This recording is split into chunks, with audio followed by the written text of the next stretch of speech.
Okay, we're good. Okay. Hi, everyone. Another Poe class in the Bronx. For the people watching at home, hello. You'll see the camera angle's a little different today because we're doing something slightly different today. Our teacher, Dennis Speed, who's normally here in person, is actually doing something different. He is joining us remotely. Um, and before we go to Dennis, I just want to talk a little bit about what we have been doing pretty much from the last week till today.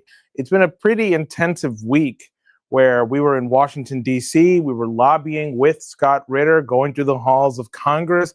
I personally spoke at his conference that he held at the National Press Club. And I was there. I got to share the stage with people like Anya Parampil, Garland Nixon, Wilmer Leon, Dennis Kucinich, Dan Kovalik, and some other great people who were there, and Scott Ritter himself, of course. I had a great time in D.C. organizing and meeting and fighting alongside great people. We had the Schiller Institute conference that also happened. There was a 2-day conference where people like Naledi Pandor got on, Chaz Freeman, and other folks.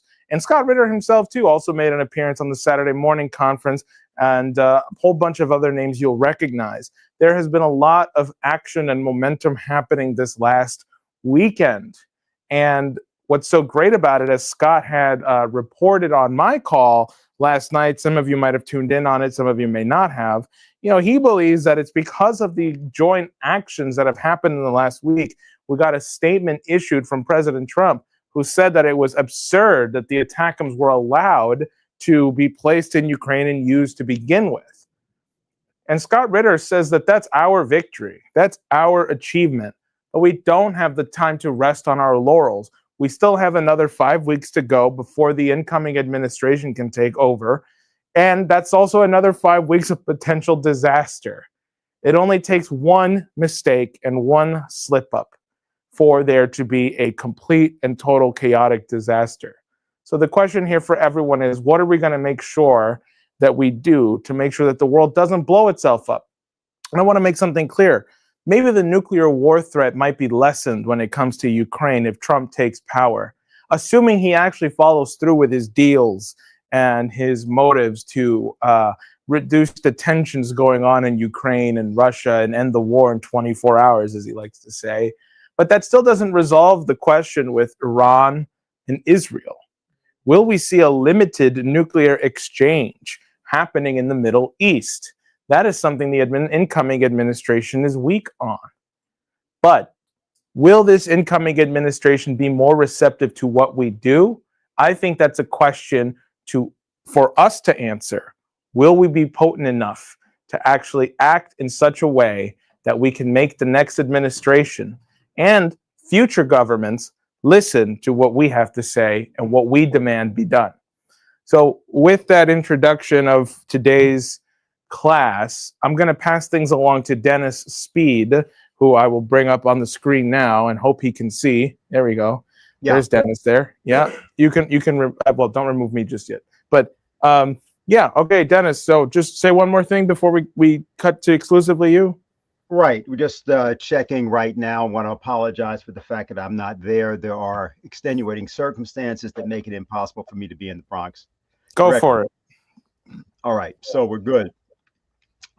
So want to thank people who've been sticking with the class. I've also heard several unusual comments about the class from people that watch it online, and I'm very grateful for your participation in that way.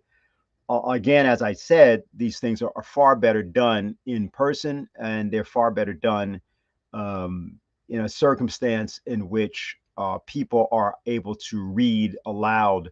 That doesn't mean because that's the only way to do this, but this is Poe, Edgar Poe, and Poe was writing for an American audience, this one of the 19th century. He was born in 1809 and was killed in 1849, the age of 40. That's not something you'll read generally, but that is nonetheless the case. Then in the era in which we're now living, in which, for example, large drones fly over New Jersey and Maryland and other states, and the federal government chooses to act as if they can't tell the citizens where these drones come from.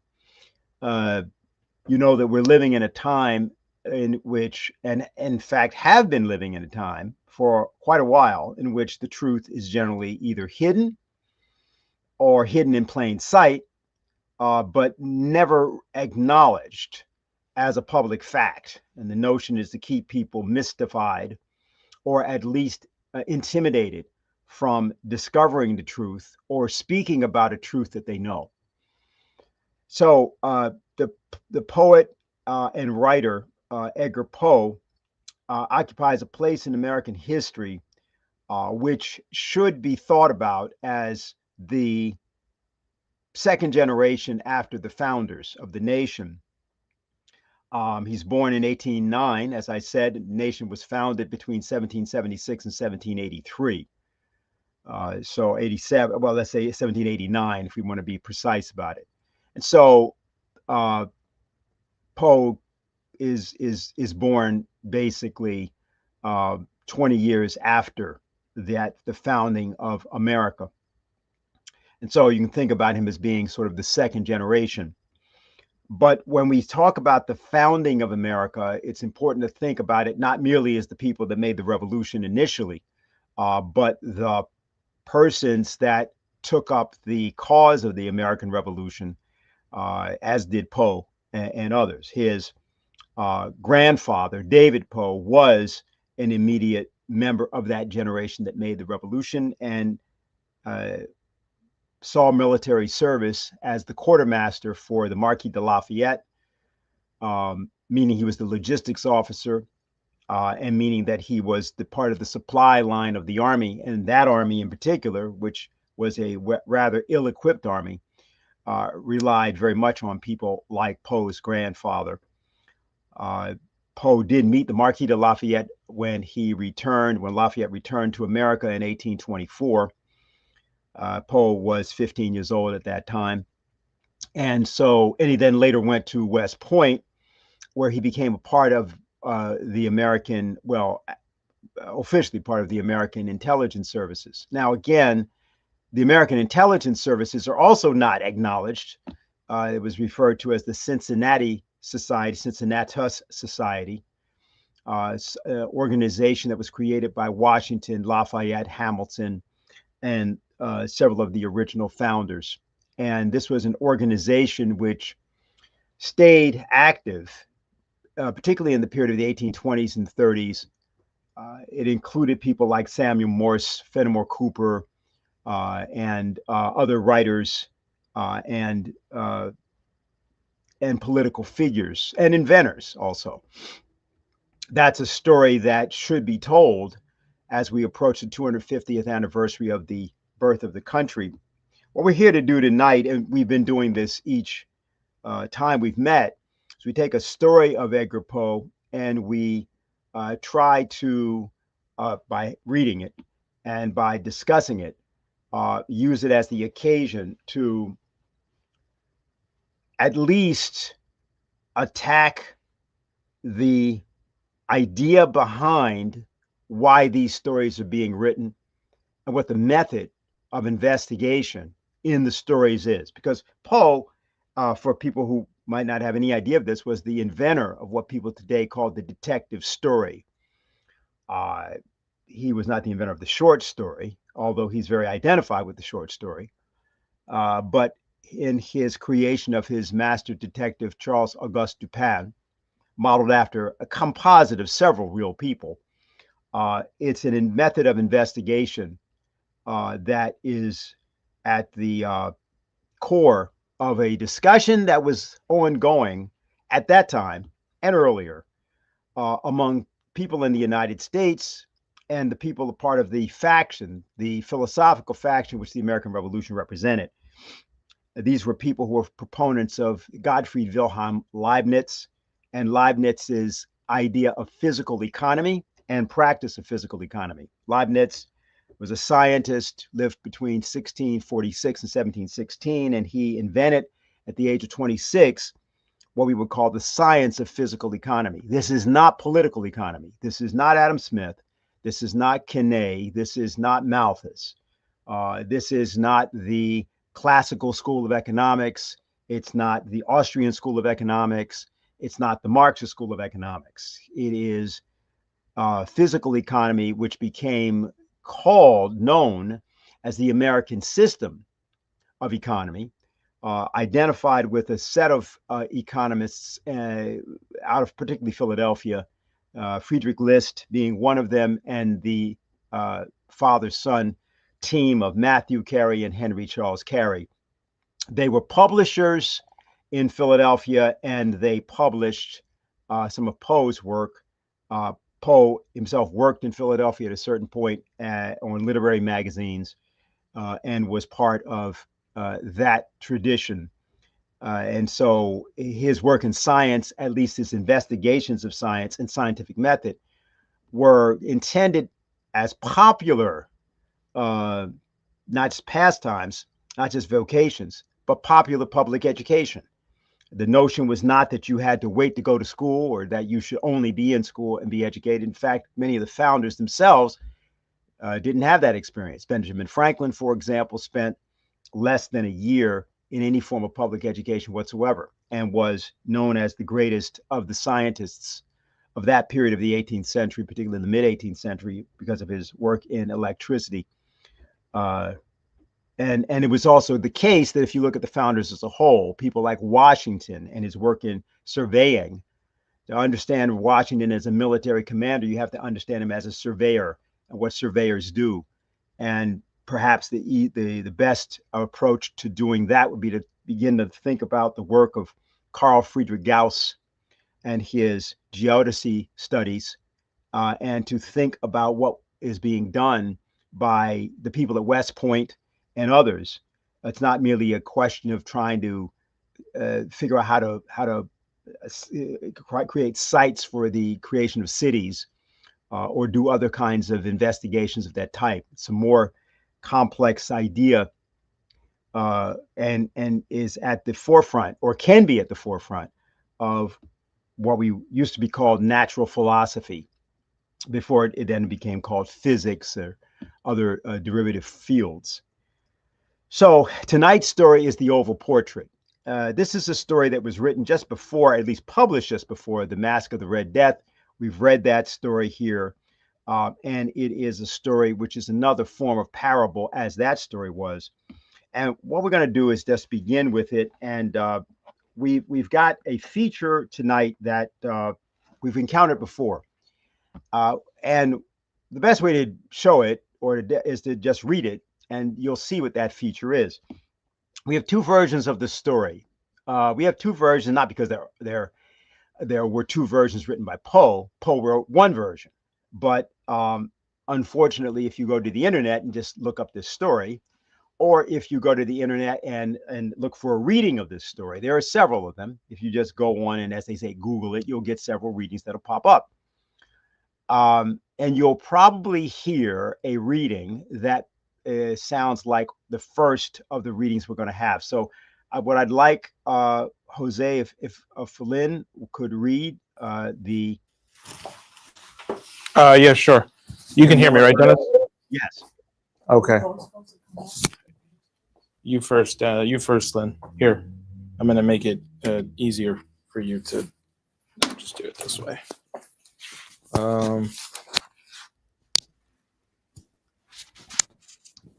Yes. And, actually, this might be even better. Hold on, Dennis. Okay, no problem. There we go. Okay. So this is the Google version that you'll find if you simply look up or put in the words "the Oval Want the Portrait." right one? No, you're holding the right version. Can we get the other one? Okay. Add the right version, and I guess we're starting with the wrong version. Well, we're not going to just say it's wrong. It's the version that people are going to see. If you don't know what to, if you do the thing that everyone is told to do, which is called name searching, which has now become epidemic in the society, you will come up with this version. And that's one of the reasons that name searching, Googling, is a very bad idea. but we want to demonstrate this rather than make that point in the abstract. The oval portrait. The chateau into which my valet had ventured to make forcible entrance rather than permit me, in my desperately wounded condition, to pass a night in the open air, was one of those piles of commingled gloom and grandeur which have so long frowned among the Apennines, Apennine. Apennines, not less in fact than in fancy of Mrs. Radcliffe. To all appearance, it had been temporarily and very lately abandoned. We established ourselves in one of the smallest and least sumptuously furnished apartments. It lay in a remote turret of the building. Okay, Its that's actually decoration- enough. That's Okay. actually enough. What I'm going to do now is I'm going to actually, Jose, you can do it. Why don't you read and go up to the paragraph where Lynn stopped? Sure. What I'll do, hold on. Make it even easier for me. Man, I'm just kidding. Oh, I don't have to sit down, Lynn. Don't worry about it. But so, well, you can't be seen if you don't sit on, I don't think, your head. Okay. All right, Dennis. So you want me to read from? I'll read the inscription at the beginning. Okay, And then you take it from there. got it. Egli e vivo et parlebe se non osservasse la regola del silenzio. He is alive and would speak if he did not observe the rule of silence. My fever had been an excessive and of long duration. All the remedies attainable in this wild Apennine region had been exhausted to no purpose. My valet and sole attendant in the lonely chateau was too nervous and too grossly unskillful to venture upon letting blood, of which indeed I had already lost too much in the affray with the banditti. Neither could I safely permit him to leave me in search of assistance. At length I bethought me of a little packet of opium which lay with my tobacco in the hookah case. For at Constantinople I had acquired the habit of smoking the weed with the drug. Pedro handed me the case. I sought and found the narcotic, but when about to cut off a portion, I felt the necessity of hesitation. In smoking it was a matter of little importance. How much was employed? Usually I had half filled the bowl of the hookah with opium and tobacco cut and mingled intimately, half and half. Sometimes when I had used the whole of this mixture, I experienced no very peculiar effects. At other times, I would not have smoked the pipe more than two-thirds out. When symptoms of mental derangement, which were even alarming, warned me to desist. But the effect proceeded with an easy gradation which deprived the indulgence of all danger. Here, however, the case was different. I had never swallowed opium before. Laudanum and morphine I had occasionally used, and about them should have had no reason to hesitate. But the solid drug I had never seen employed. Pedro knew no more respecting the proper quantity be taken than myself.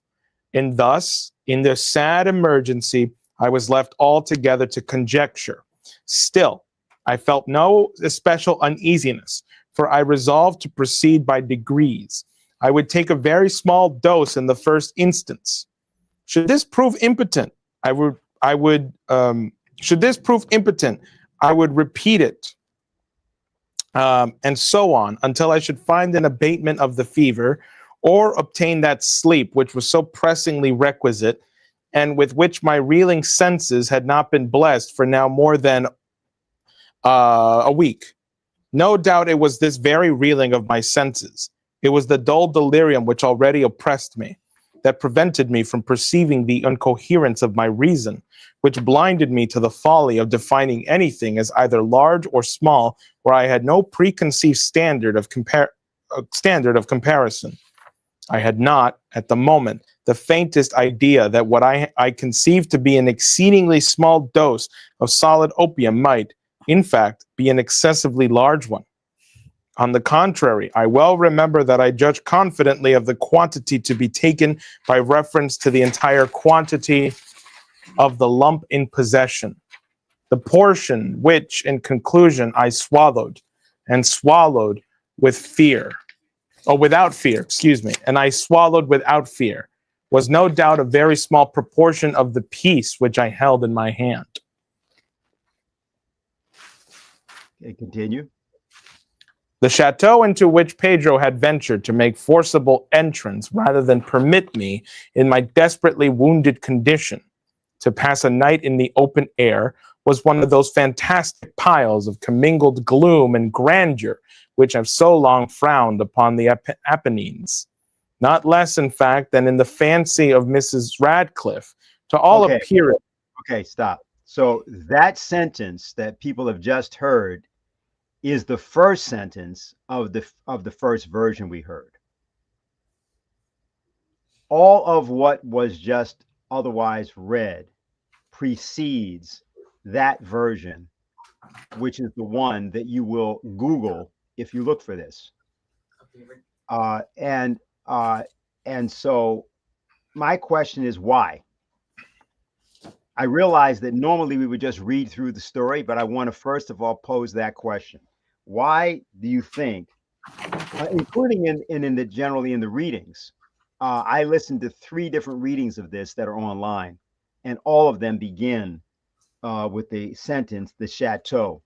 And by the way, there are other sentences omitted as you go along, but that would be a little bit too difficult. I think we'll be able to do that. Well, from the website that we printed this version out, the one that I had just read, they said on the notes in the bottom, although it's kind of cut off on our page here, on the notes on the bottom, they claimed that Poe had written several versions, many of which omitted the entire first paragraph. Yes, but they did not claim that he did not write this version, did they? They're right. They don't claim that.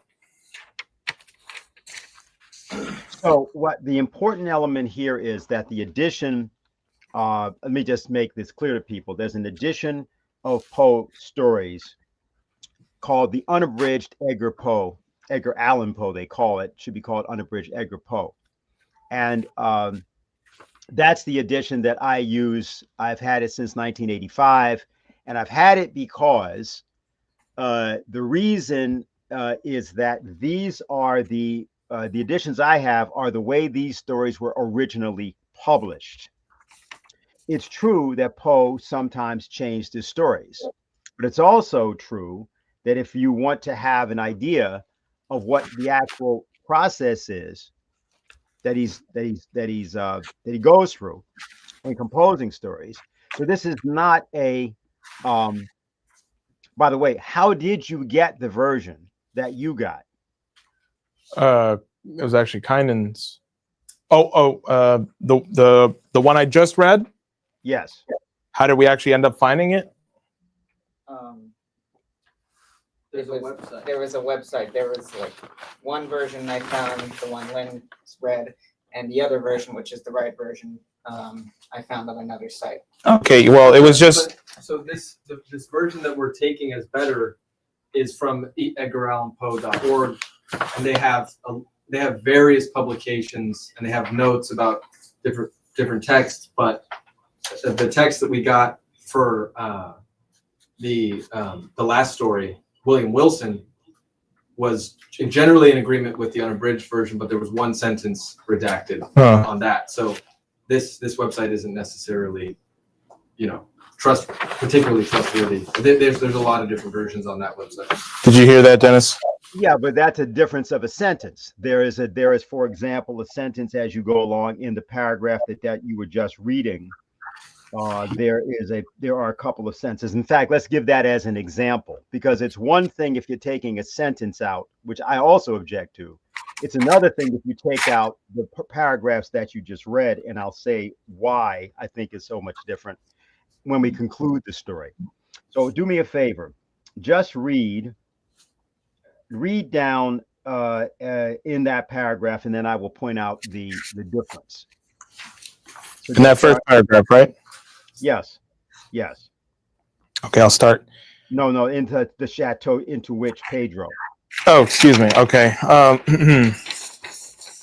The chateau into which Pedro had ventured to make forcible entrance rather than permit me, in my desperately wounded condition, to pass a night in the open air, was one of those fantastic piles of commingled gloom and grandeur which have so long frowned upon the Apennines, not less in fact than in the fancy of Mrs. Radcliffe.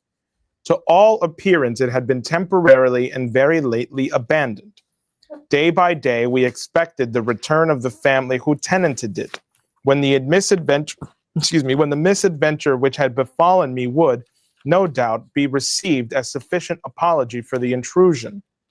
Meanwhile, that this intrusion might be taken in better part, we had established ourselves in one of the smallest and least sumptuously furnished apartments. It lay high in a remote turret of the building. Its decorations were rich, yet tattered and antique. Its walls were hung with tapestry and bedecked with manifold and multiform armorial trophies, together with an unusually great number of very spirited modern paintings in frames of rich golden arabesque. Okay, stop. So, Lynn, if you look at your version, what sentences are not there? Day by day, we expected the return of the family who tenanted it, when the misadventure had befallen me would, no doubt, be received as sufficient apology for the intrusion. Meantime, that this intrusion might be taken in a better way.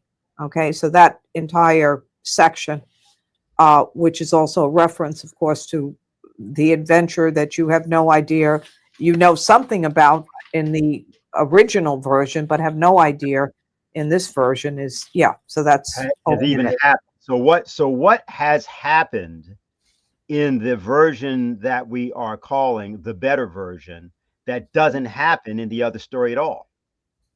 Or do you don't know about? You know there was a fight, but what's the difference? Well, you don't have any of the context of why they're there, and that this guy, the protagonist, has done something, enormously foolish at best and maybe insane. Wait, let's we don't even know. What we know, there's been a fight with some bandits. We know that the protagonist is an opium eater. We know he spent some time in Constantinople, right? When he developed the habit of smoking tobacco and opium together. Right? We know he's wounded. We know that he's afraid that the servant can't handle it, and he's saying he wants him to let blood, right, as a way for him to recover. But the problem is he's already been bleeding quite a bit, and he's nearly delirious. So that's the right. And what he says is, we're concerned we're going to break into these people's place, but they haven't been gone that long. And we don't want to have them get completely freaked out. So what we got to do is find a place in the chamber, which is not like they walk into the middle of the house and we're just sprawled out here. We've got to find a remote part of the place, and that's where we're going. And that's where I'm going to set up. Okay, clear? Yeah. Okay, so it's important to first of all just understand that that's essentially missing. So it's not clear. Now, what's the second thing that's missing? Obviously, the whole story is taking place while he's high, right? Yes. Everything that we are going to read about is something that is happening in an opium dream.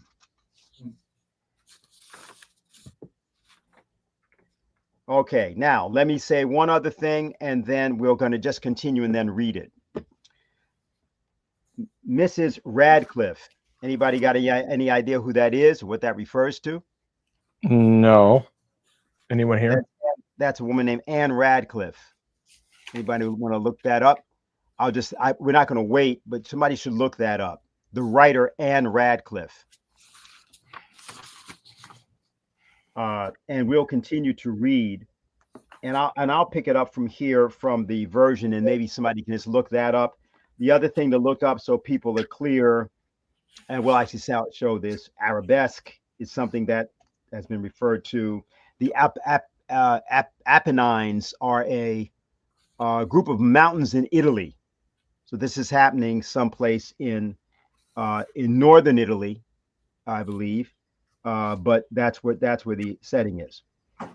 So I'll pick it up from the middle of that paragraph and read for a bit, and then we'll look at arabesque. I've sent you an example of that, Jose, which is one of the pictures, the last picture I sent you. Okay. So, okay.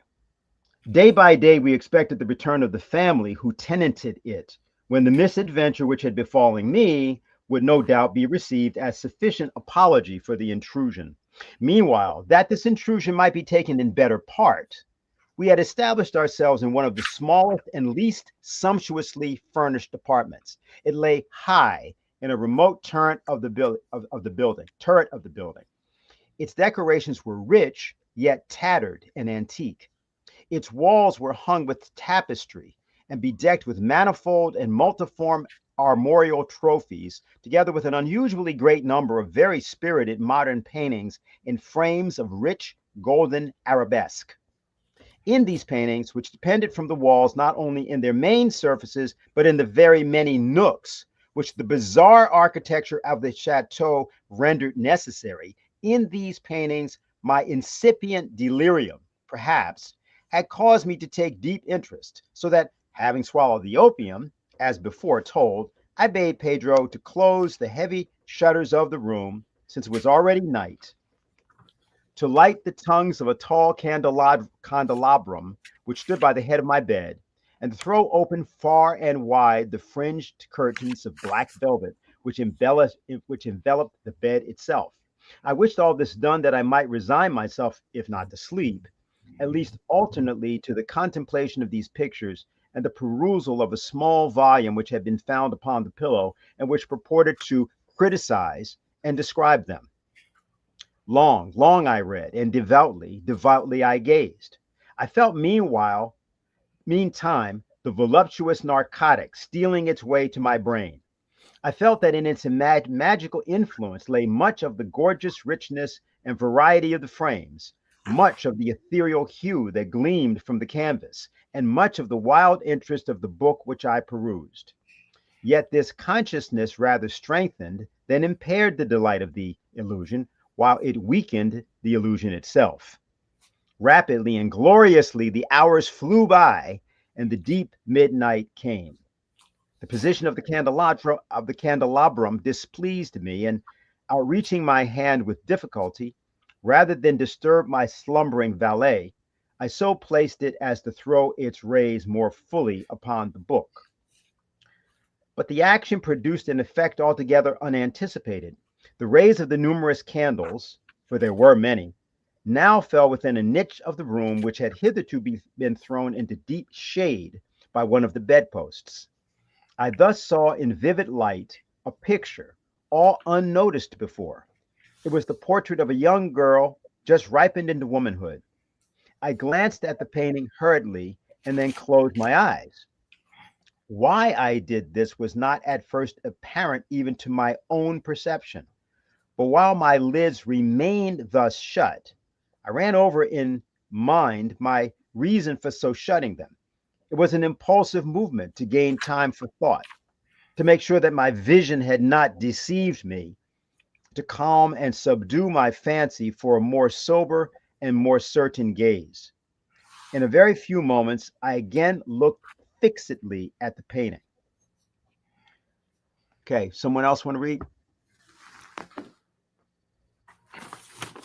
You want to read it? I can read it. Okay. You gotta come up here. I can do it for you. It's a magnet. You just That should do it. Say it's good. You can hear him, right, Dennis? Hello? Yes. Good? Okay. Yeah. You mentioned it. Okay, good. That's it. That's good. Okay. That I now saw aright, I could not and would not doubt, for the first flashing of the candles upon that canvas had seemed to dissipate the dreamy stupor which was stealing over my senses, and to startle me into waking life, as if with the shock of a galvanic battery. The portrait, I have already said, was that of a young girl. It was a mere head and shoulders, done in what is technically termed a vignette manner, much in the style of the favorite heads of Sully. The arms, the bosom, and even the ends of the radiant hair melted imperceptibly into the vague yet deep shadow which formed the background of the whole. The frame was oval, richly yet fantastically gilded and filigreed. As a work of art, nothing could be more admirable than the painting itself. The loveliness of the face surpassed that of the fabulous Houri, but it could have been neither the execution of the work nor the immortal beauty of the countenance, which had so suddenly and so vehemently moved me. Least of all could it have been that my fancy, shaken from its half-slumber, had mistaken the head for that of a living person. I saw at once that the peculiarities of the design of the vignetting and of the frame must have instantly dispelled such idea, must have prevented even its momentary entertainment. Thinking earnestly upon these points, I remained for some hours perhaps, half sitting, half reclining, with my vision riveted upon the portrait. At length, satisfied of the true secret of its effect, I fell back within the bed. I had found the spell of the picture in a perfect life-likeliness of expression, which at first startling, finally confounded, subdued, and appalled me. I could no longer support the sad meaning smile of the half-parted lips, nor the real luster of the wild eye. With a deep and reverent awe, I replaced the candelabrum in its former position, the cause of my deep agitation being thus shut from view. I sought eagerly the volume which discussed the paintings and their histories. Turning to the number which designated the oval portrait, I there read the vague and quaint words which follow. She was a maiden of rarest beauty, and not more lovely than full of glee. And evil was the hour when she saw and loved and wedded the painter. He, passionate, studious, austere, and having already a bride in his art, she, a maiden of rarest beauty and not more lovely than full of glee, all light and smiles and frolicsome as the young fawn, loving and cherishing all things, hating only the art which was her rival, dreading only the palette and brushes and other untoward instruments which deprived her of the countenance of her lover. It was thus a terrible thing for this lady to hear the painter speak of his desire to portray even his young bride. But she was humble and obedient and sat meekly for many weeks in the dark high turret chamber where the light dripped upon the pale canvas only from overhead. But he, the painter, took glory in his work, which went on from hour to hour and from day to day. And he was passionate and wild and moody man, who became lost in reveries, so that he would not see that light which fell so ghastly in that lone turret withered the health and the spirits of his bride, who pined visibly to all but him. Yet she smiled on and still on, uncomplainingly, because she saw that the painter, who had high renown, took a fervid and burning pleasure in his task, and wrought day and night to depict her who so loved him, yet who grew daily more dispirited and weak. And in sooth, some who beheld the portrait spoke of its resemblance in low words, as of a mighty marvel and a proof not less of the power of the painter than of his deep love for her, whom he depicted so surpassingly well. Okay, let me do the final part. Okay. Sure. But at length, as the labor drew nearer to its conclusion, there were admitted none into the turret. For the painter had grown wild with the ardor of his work, and turned his visage from the canvas rarely, even to regard the countenance of his wife. And he would not see that the tints which he spread upon the canvas were drawn from the cheeks of her who sat beside him. And when many weeks had passed, and but little remained to do, save one brush upon the mouth and one tint upon the eye, the spirit of the lady again flickered up as the flame within the socket of the lamp. And then the brush was given, and then the tint was placed. And for one moment the painter stood entranced before the work which he had wrought.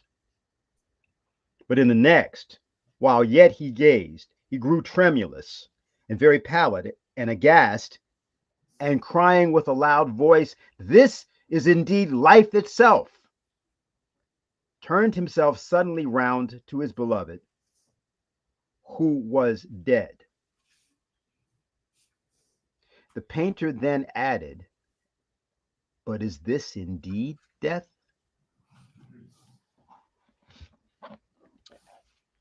Now, if you read the other version, how does it end? Anybody like to look at the vanilla version? Yeah, I have it. Hold on, just turn it on. Just press the button, the yellow button. We can actually hear her from right there. Oh, okay. Go Yeah, ahead.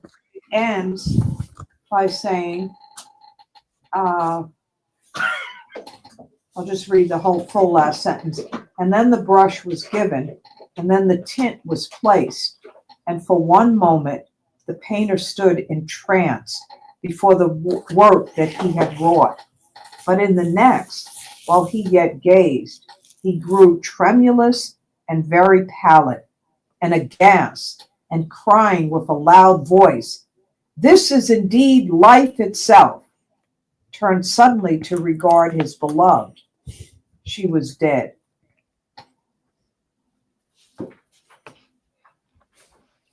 All right.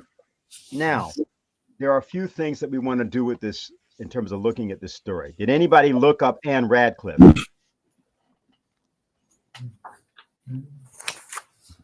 Nobody did that? A Gothic English writer, right? Yeah. But I didn't get to absorb what she really was, but yeah, and All right. like She's an English writer. She's not an American authoress.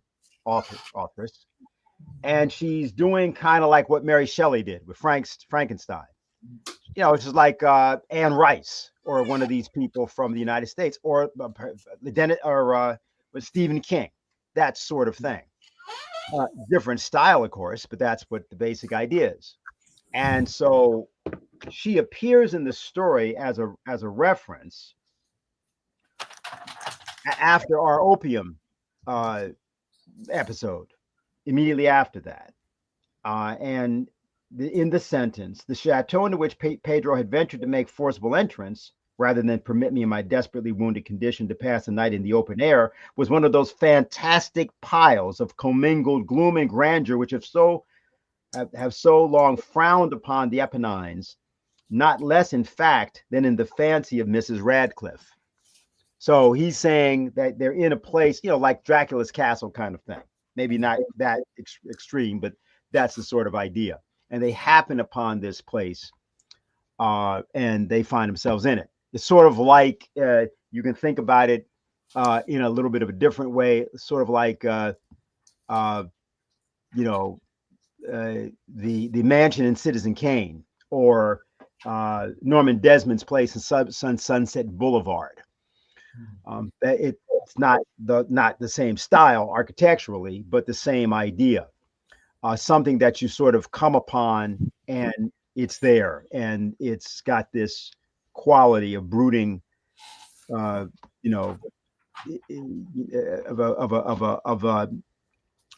foreboding. So that's basically that. There were some other things here. And in fact, in the whole arabesque, talks about his decorations were rich yet tattered and antique. Can you show Jose what an arabesque is, just so people have an idea what is being described here? I That sent was you the a. last picture you sent me. That's the last picture I sent you, right? And I'll just read that sentence as you're getting that ready. And this is now we're looking at the mansion, and it says its walls were hung with tapestry and bedecked with manifold and multiform armorial trophies, together with an unusually great number of very spirited modern paintings in frames of rich golden arabesque. And that these paintings are all over this apartment. That's the idea. And that, according to him, the apartment doesn't just have regular walls, but kind of like in The Mask of the Red Death, has these different sections and nooks. And there are paintings inside of these. And he says, in these paintings, my incipient delirium, perhaps, has caused me to take deep interest. So that's what that is. Sorry, it's almost coming up. Okay, fine. The other thing we were told about when we got to the painting, there was another mention of an artist, Thomas Sully. And it was said that the painting was done in the form of a vignette. Yes, it says the portrait I have already said was that of a young girl. It was a mere head and shoulders done in what is technically termed a vignette manner, much in the style of the favorite heads of Sully. Now, on this, we're going to spend a little time. So I'm going to need the picture, Jose, that you're trying to get of the arabesque, and then I need the picture of the portrait of the artist. Okay. Wife. The sorry, there's a problem with the image you sent me on the arabesque. Okay, then go past it right now, and what we should do is to just use the portrait of Sully so we don't lose time. Okay. Coming up.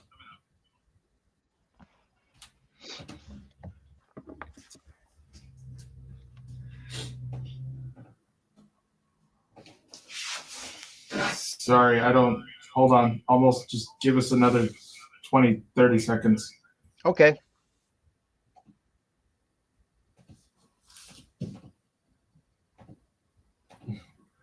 Or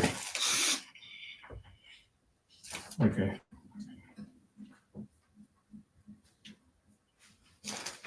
I apologize for this, and to the people watching at home.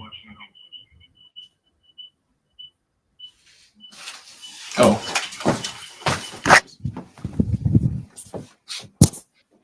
Okay, well, while this is, I want to, well, what we're going to show here, he says here, as I that he's referring to an artist, Thomas Sully. There you go, Dennis. Thomas Sully is a English-American artist. He had moved to America in 1809, the year that Poe was born, and he studied with an American artist by the name of Benjamin West, who trained many of the artists of the American Revolution group, like Charles Wilson Peale, a couple of Peale's sons, and others. This is a portrait, a self-portrait of him with his wife. This was done in 1810. He was 27 years old. The portrait is done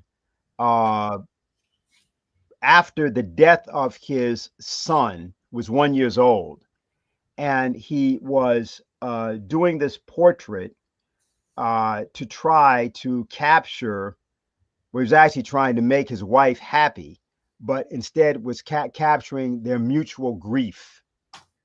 In any case, it's a portrait of the artist painting his wife and himself painting his wife. So it's and that's when it was done. Now, the reason Poe may not have met the artist, but he did meet the artist's nephew. He was a friend of the artist's nephew. And the artist's father and his brother were both actors. Actually, they were not only actors, they had come from England originally, moved to South Carolina, and then gone to Virginia. And the aunt of the painter, Thomas Sully, had run the theater company where Poe's mother had worked. Without going through a whole story here about Poe and his mother and what happened, because they were separated very early. She died when he was very young. When this artist Sully is cited here, and this notion of vignettes is cited, and the idea of sorrow is cited, and the idea of life is cited, something else is going on in the story, I would submit to you, than the narration itself tells us. There's another feature of this story, of course, which is that it's a story within a story. And anybody know what I mean by that? You mean the quote that he reads from the book describing all the art? That's the story within the story. Yeah, I think that's right. And now remember, this is a book he finds in the chamber. And the book is supposedly describing the various paintings that are there. So I have a question. So what chamber is he in? What chamber is he sleeping in?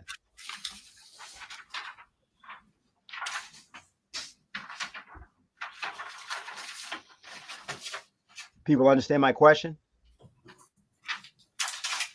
Okay, so let's pose a different question. Is he sleeping in the chamber where the painting was done? I think so. Oh, yeah, because he says he's in a high, Turreted. a high in a remote turret of the building. And where the artist takes his bride is a high, dark, it could be is the same or similar location.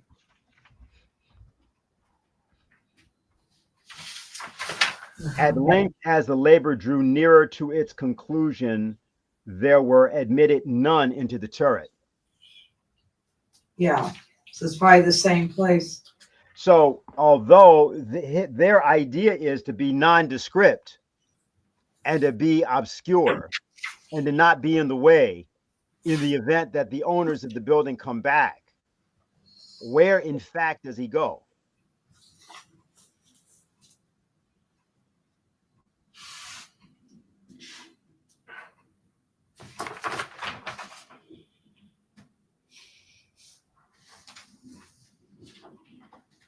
What's the actual idea of the story? What I'm asking. This is the secret recess of the artist, where he would admit no one, and where people began to people began to whisper about the painting. What does the narrator say is his response to seeing the painting? Anybody want to find that for me?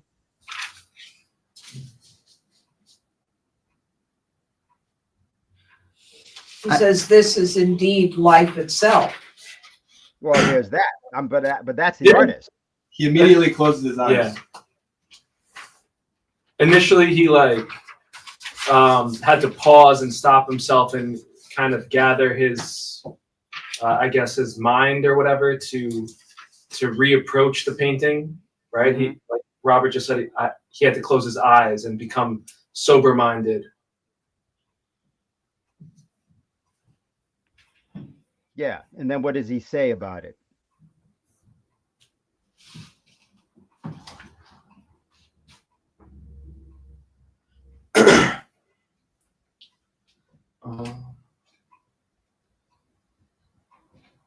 He says, Oh, Thing, 'cause- go ahead. sorry. You go ahead. I mean that it kind of awakened him from his stupor, which I assume is like his reference to the fact that he was under the influence of something. That I now saw right, I could not and would not doubt. For the first flashing of the candles upon that canvas had seemed to dissipate the dreamy stupor which was stealing over my senses, and to startle me into waking life as if with the shock of a galvanic battery.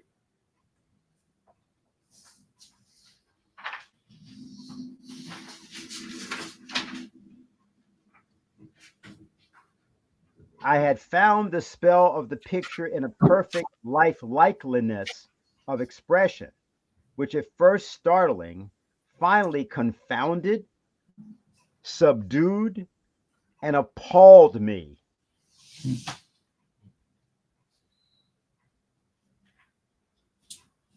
The picture he finds appalling. Right. What's that mean? What's that mean? It means he's disgusted by it, or finds something wrong with it. Something's wrong with it. Yeah. That's for sure. And he said, whoa. And in fact, he's got to move the candelabrum. Right? He has to move the candelabrum before he can actually before he reads, right, what it's all about. Yeah. He said, whoa, I got to look back at this book. I mean, basically, this person is seriously high. He's taking way too much opium. And, saying these different things about the room, which you don't know if it was really that complex or not. You don't really know, right? He says there's nooks and crannies and it's paintings all over, right? And it's arabesque. Okay, maybe. But what he does say is that when I saw this picture, it was like I got an electric shock. And I was no longer high. That's fundamentally what he seems to be saying. Mm-hmm. And then he says, I looked at this picture. He said, he said, I couldn't have had the illusion because of the way it was framed that I was seeing something that was actually a human face in front of me. Says,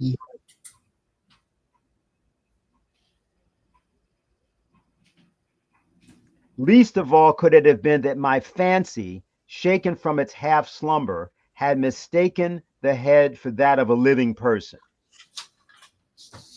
He says that's the least of things that could have happened. I could not have mistaken this for a living person. Interesting, right? So in other words, it seemed like he said, so lifelike, I mistake it for a living person. He said, no, I couldn't have mistaken it for a living person. I saw once that the peculiarities of the design, of the vignetting, and of the frame must have instantly dispelled such an idea. Must have prevented even its momentary entertainment. Okay, so I mean that's what he says. I'm right now. I'm not asking even for interpretation. I'm just or anything like that. I'm just saying. So how's this? What is the story?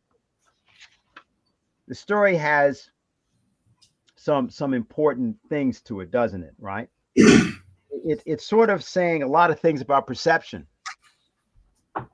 and also it has contradictory ideas, right? Right. Okay. What do you mean when you say that? You know what I think you know what what's your view of that? Well, I think, to me, the paradox is that he's able to identify life in this painting when the woman is clearly dead. And it's funny that he's able to recognize this paradox. And the artist at the end says, this is indeed life itself, but is this indeed death? So it's just, how do you find life in the expression of someone who's dead? That's the paradox to me. Can anybody see any others?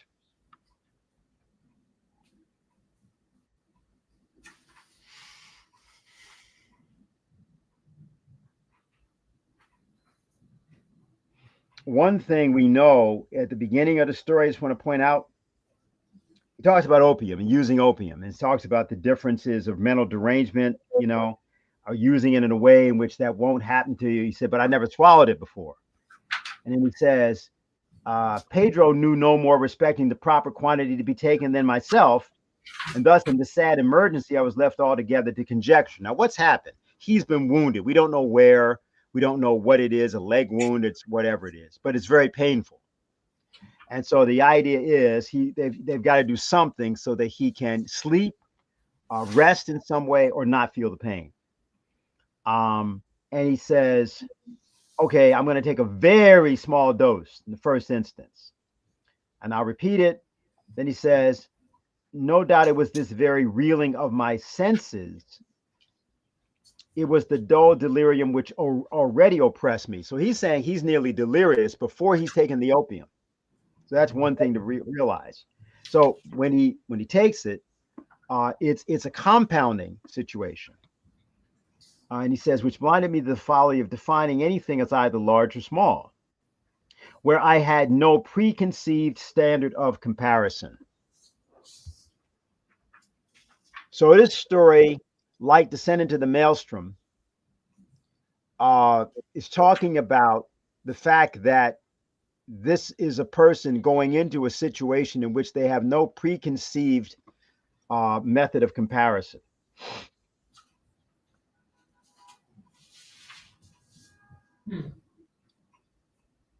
It was the dull delirium which already oppressed me that prevented me from perceiving the incoherence of my reason, which blinded me to the folly of defining anything as either large or small, where I had no preconceived standard of comparison.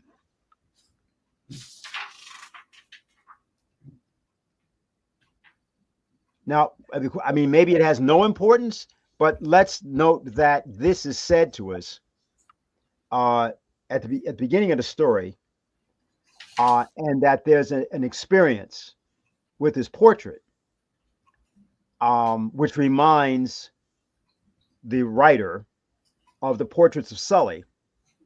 We showed you one of the portraits of Sully, the one he did when he was 27 years old, and one he was doing of his wife, but which portrait captures her grief, not some sense of some vivacity or anything like that. And when we hear the way the story is told, and I'm not saying that this is biographical with respect to Sully, I'm simply referencing the nature of this. The wife, what do we think about what she does? What do we think about what actually happens in the painting itself? That is the act of the painting. The Sully painting or the one in the story? The actual one in the story. The actual story within the story.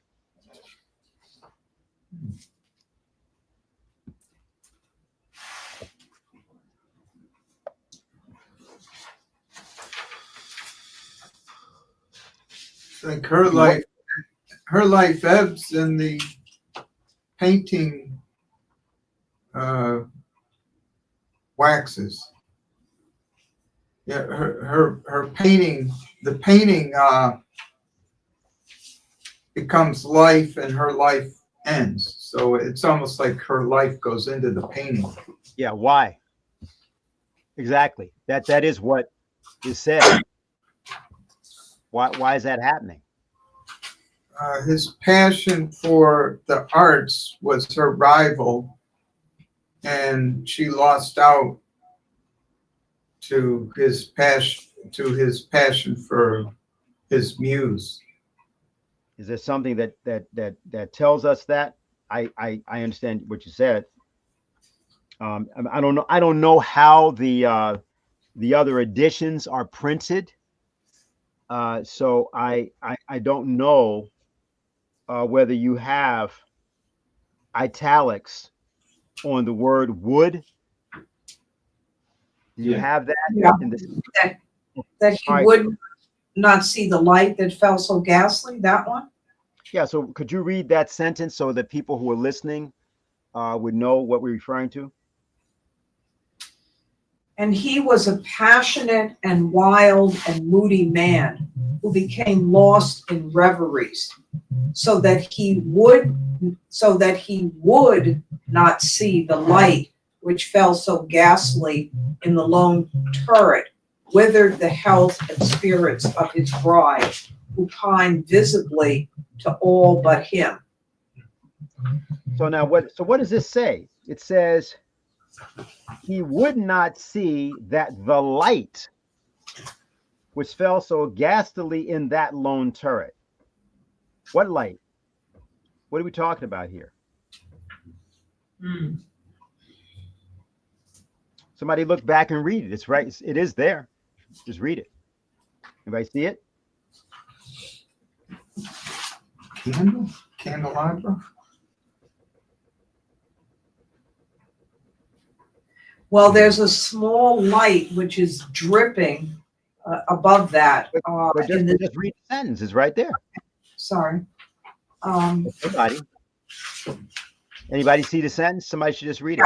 He was humble and obedient and sat meekly for many weeks in the dark, high turret chamber where the light dripped upon the pale canvas only from overhead. No, yeah, the pale canvas only.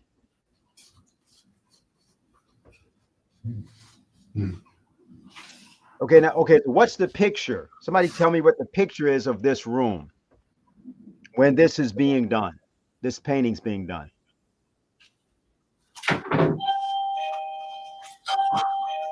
What's the room look like? It's a turret. It's a round room. And it's a dark, high turret chamber. Yeah, it's cold, it's damp. You have the sense that maybe he doesn't even eat. She doesn't eat. Well, it could also be warm because there's all kinds of stuff in there, according to this guy. But the point is, there's no light. Yeah. There's no light. It's not even clear whether her face is lit.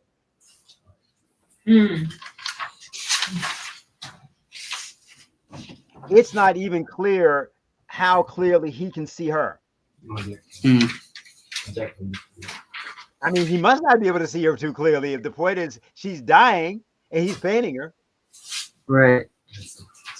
So it's not physical light. I'm saying it's not a physical light alone. And obviously, there would be some other light. But what's said in the story, the way the story is written, it says to us, where a high turret chamber, the dark high turret chamber where the light dripped upon the pale canvas only from overhead.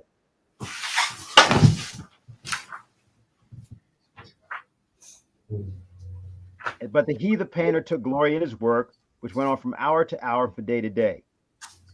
So what's Poe doing? And by the way, this is pretty short, right? The actual story, there's sort of like you remember the Mask of the Red Death? Anybody remember the sort of the tone of that, or let's just look at that. The last paragraph of Mask of the Red Death says, and now was acknowledged the presence of the Red Death. He had come like a thief in the night, and one by one dropped the revelers in the blood-bedewed halls of their revel, and died each in the despairing posture of his fall. And the life of the ebony clock went out with that of the last of the gay, and the flames of the tripods expired. And darkness and decay and the Red Death held illimitable dominion over all. So if you look at the conclusion of this story, the story within the story. Yes, that one, yes. Somebody read the last sentence, well, the last two sentences. And then the brush was given? Yeah. And then the brush was given, and then the tip was placed, and for one moment the painter stood entranced before the work which he had wrought. But in the next, while yet he gazed, he grew tremulous and very pallid and aghast, and crying with a loud voice, "This is indeed life itself," turned suddenly round to his beloved, who was dead. The painter then added, "But is this indeed death?" Now, The sentence before that, I wanted you to do that exactly that. That was fine. So let's just look at something. And when many weeks had passed, and but little remained to do, save one brush upon the mouth and one tint upon the eye, the spirit of the lady again flickered up as the flame within the socket of the lamp. Oh.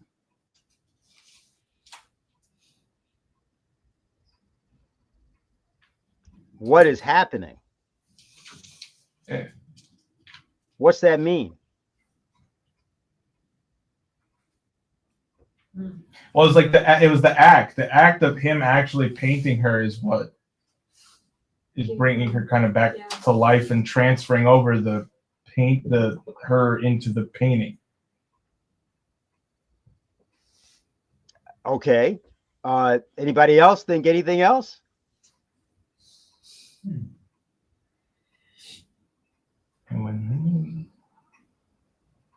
Well, it's like her soul's going out. Well, So there's like a flicker. it may even be a little more morbid than that. I mean, because like she's dying, and so but she's got to get back into her pose so he can finish. You could, okay, that's one way to, okay, anybody else? Remember, we have twice, we have italics at the word would. Now, again, for people who might be following at home, don't have this version, you can find it online. Hopefully you have found it. Let's note where they are. And he was a passionate and wild and moody man who became lost in reverie so that he would not see that the light which fell so ghastly in that lone turret withered the health and spirits of its bride. Okay, that's the first time we have would in italics. And then there's another time, and at the end, and he would not see that the tints which he spread upon the canvas were drawn from the cheeks of her who sat beside him. That's the sentence just before that.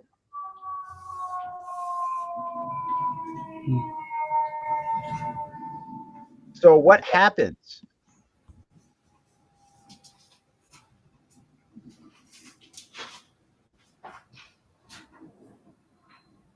It's like he's like kind of mining her essence, it seems, and depleting it in the process. I don't know. The point is that there's a choice going on here.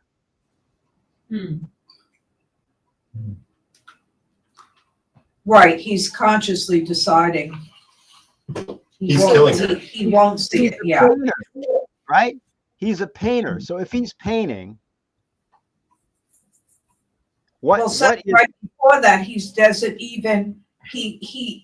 rarely, let's see, he had grown so wild with the ardor of his work and turned his visage from the canvas rarely, even to regard the countenance of his wife. So at this point, he's painting, not even looking at her.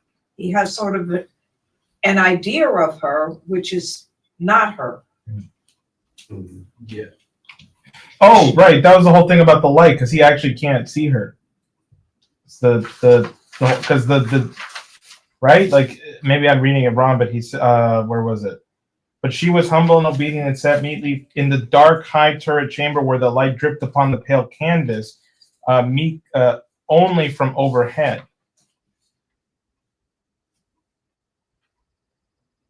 Am I wrong? Right? Like the only thing. Yeah, I'm not getting at the. I understand. It's not a matter. I'm just asking people to read it. I hear you. It's not even for me interpretation. It's simply, what's a painter supposed to do in capturing an image? Now, this is an interesting question because, there are essays, one by Friedrich Lessing, which we're not going to take up this week, which deal with this question of the beautiful in art and what does it mean? Should you, for example, portray ugliness in art? And his answer is you can only do it a certain way, only do it in a beautiful way. And that if you portray realism, that is a destruction of art. if you portray something as being ugly because it is ugly, that is called being a painter of filth. There's a term for it, ripporographer. It's not quite pornographer, ripporographer. So here's a case where ostensibly the artist is painting his ideal, but what is happening? He's destroying her spirit, because earlier, just at the beginning of that paragraph, where it's describing him and her, it says she was a maiden of rarest beauty and not more lovely than full of glee. So she's more full of glee than she's lovely, all light and smiles and frolicsome as the young fawn, loving and cherishing all things, hating only the art which was her rival.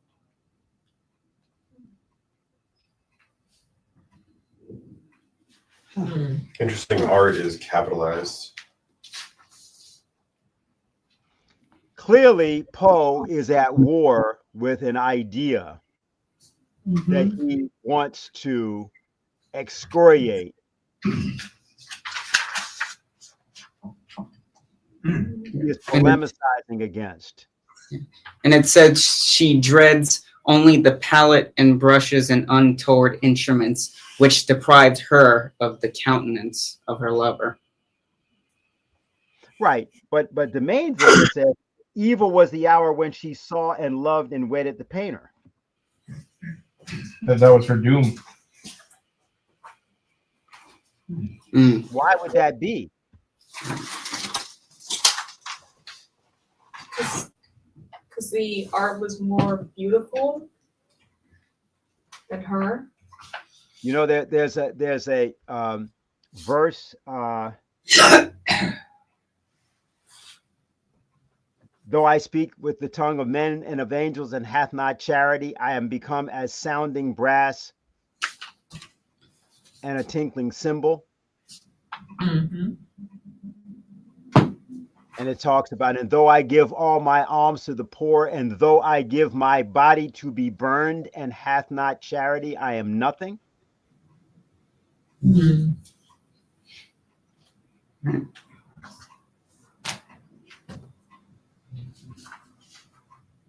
So if the notion is that for the sake of art, as I call it, a person has to be sacrificed.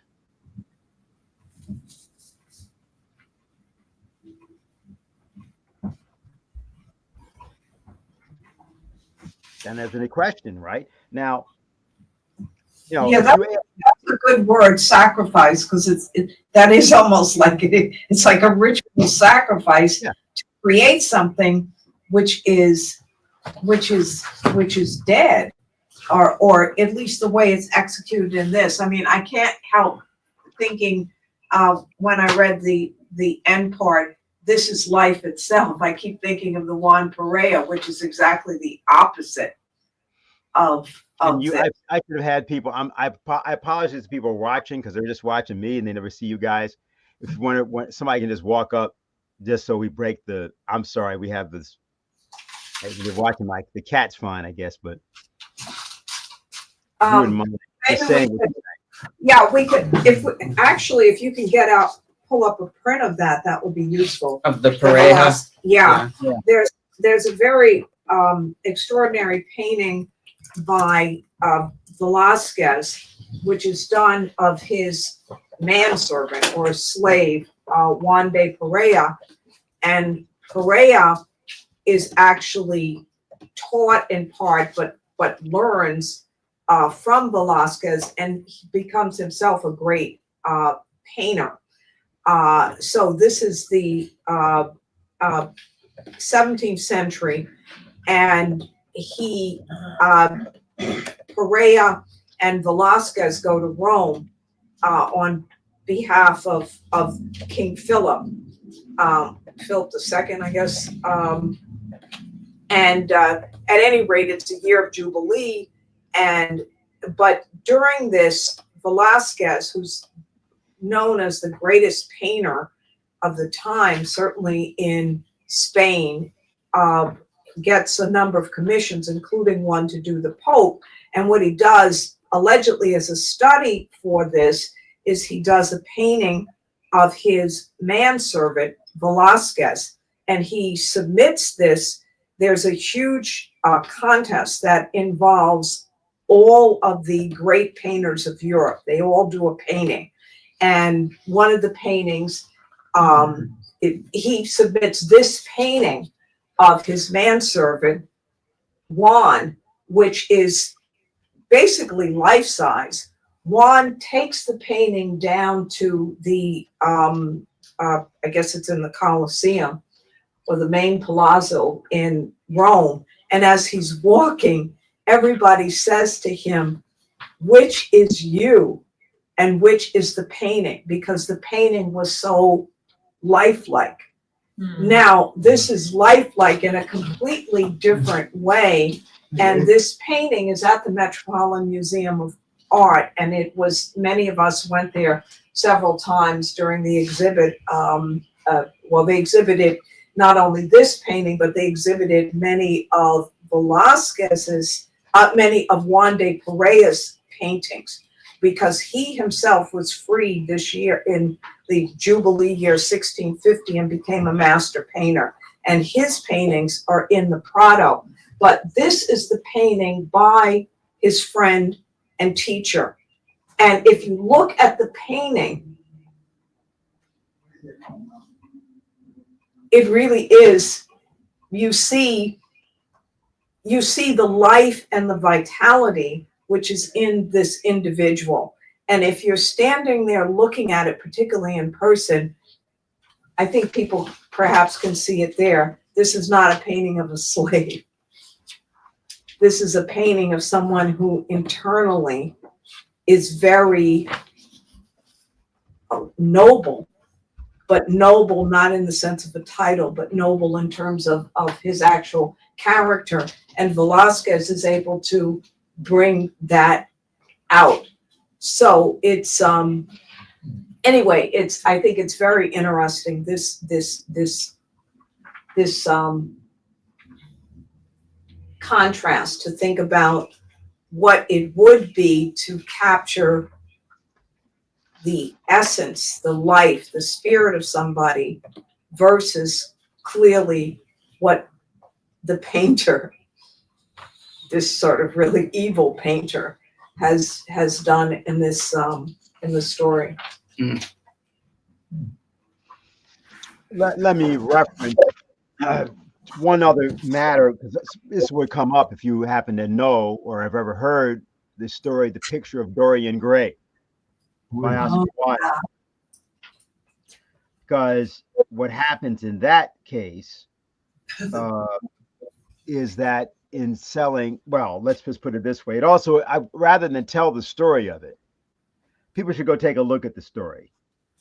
There's a feature of this story, which is relevant, because this is also the case of a concealed painting. It's a painting that's done, and the painting is concealed. And what happens is that the person painted never ages, except on the painting. So people might want to take a look at that, because there is and I'm not making a judgment, nor am I going to be saying anything about Oscar Wilde one way or the other, because I think that there's some important matters that are being posed, including in Poe's ending. You see, Poe may have edited it to take it out to just say he was dead. She was dead, rather. But he once wrote it, certainly, with is this is this death? Is this indeed death? My answer is yes, but that may not be your answer. And I just think that it's useful to raise this. And in taking this up, the point was that Poe was taking these things up as a critique of ideas at the time that were very much in circulation. He was not a fan of Gothic writing. He didn't think that he was that. He didn't think of himself as a horror writer. As he put it, the terror is in your soul. His point was that he never wrote terror stories or horror stories. But I think that the story itself, like the Mask of the Red Death, is raising a matter that requires thinking, and it provokes it. And maybe we'll say more about the relevant people that he knew, the artists he knew, and the circumstances of this. Maybe next time, or certainly in subsequent classes. For reasons of my own schedule, I'm going to have to pretty much draw this to conclusion. Is there anything that anybody wants to say at this point? Any other observations? We don't have to take this up now, but there's there seems to be two premonitions, so to speak, in this. One is when the protagonist in the story, the opium eater, first sees the painting, and he says here that there was basically he glanced at the painting hurriedly and then closed my eyes. Why I did this was not at first apparent, even to my own perception.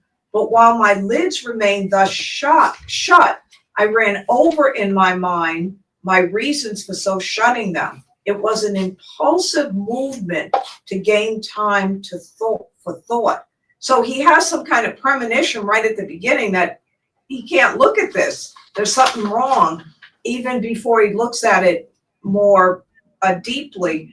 And then finally, he says at the very end, this sort of puzzles me because at first he said, this is the last sentence, last couple sentences. And then the brush was given and the tint was placed. And for one moment, the painter stood entranced before the work which he had wrought. But in the next, while yet he gazed, he grew tremulous and very pallid and aghast and crying with a loud voice, "This is indeed life itself." So in other words, he's tremulous and pallid before he even apprehends that his wife is dead. So there's something in what he's wrought itself that has kind of it's like a premonition of the presence of evil. Well, clearly the story is about a portrait, maybe, but as you pointed out,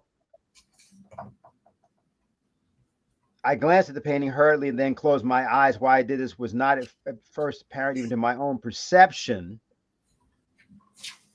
But while my eyelids thus remained shut, I ran over in mind my reason for so shutting them. It was an impulsive movement to gain time for thought. So what did we just hear? He said perception was one thing, thought was another. Perception, the thing you're seeing physically, is one thing, thought is another. He didn't see the painting until he shut his eyes. He saw the physical painting. Yeah, but until he shut his eyes, he didn't see the painting. Then he realized what he was looking at. And he said, no, actually, I then realized when I shut my eyes, I could not have mistaken this as being a living person.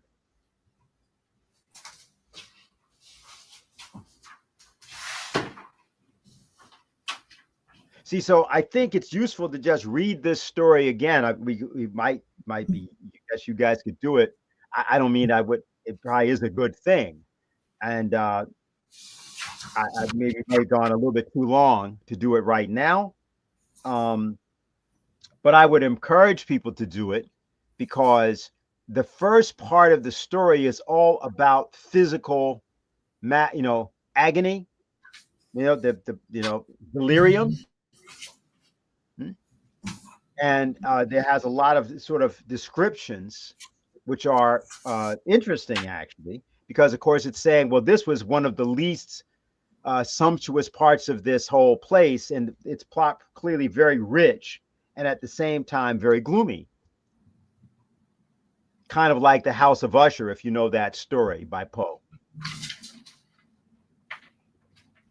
And then there's this obvious thing about the taking of the opium, the changing of perception. The famous doors of perception are opened, but in a different way. And then he sees this pain. He says, whoa, it's time to think. So thinking suddenly comes to fore. And then as that comes to fore, he goes back to the book. And then there's a parable, very short.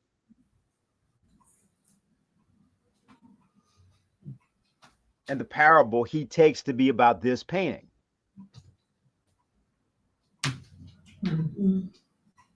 Right? We don't even know, and I'm not saying this, we should wonder this now or something, but because there could have been another painting, right? Or they could have referred to another painting. But he said, no, I looked it up. It was this one. This is what they were it was writing about. This is what I saw. And notice it doesn't come back to this opium eater. It doesn't come back to the narrator at all. Yeah. It doesn't say, and then I thought.